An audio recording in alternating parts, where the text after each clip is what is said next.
കൊച്ചിയിൽ ലഹരി മരുന്നുമായി ഒരാൾ പിടിയിൽ. തമ്പനം സ്വദേശി മുഹമ്മദ് ഫയാസാണ് പിടിയിലായത്. ഇയാളിൽ നിന്ന് 36 ഗ്രാം MDMA ഉൾപ്പെടെ എക്സൈസ് പിടികൂടി. വിഷ്ണു സുരേഷ് ഉണ്ട് വിവരങ്ങളുമായി. വിഷ്ണു, എവിടെ നിന്നാണ് പിടിയിലായത്? ഇയാൾ ലഹരി വിൽപ്പനയാണോ അതോ സ്ഥിരം ഉപയോഗിക്കുന്ന ആളാണോ? എന്താണ് വിവരം?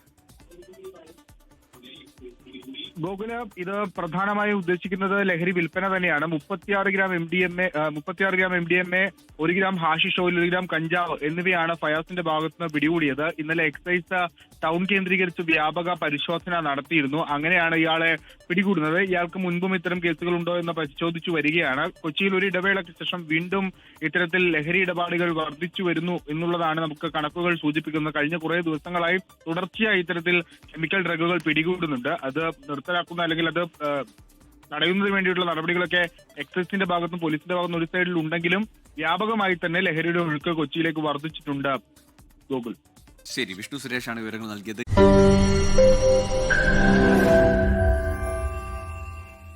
ലോകത്തെവിടെയായാലും ഏത് സമയത്തും 24 വാർത്തകളും ഓഗ്മെന്റഡ് റിയാലിറ്റി പാക്കേജുകളും എക്സ്പ്ലെയിനറുകളും വിശദമായി കാണാൻ ഞങ്ങളുടെ യൂട്യൂബ് ചാനൽ നിങ്ങൾക്ക് സബ്സ്ക്രൈബ് ചെയ്യാം.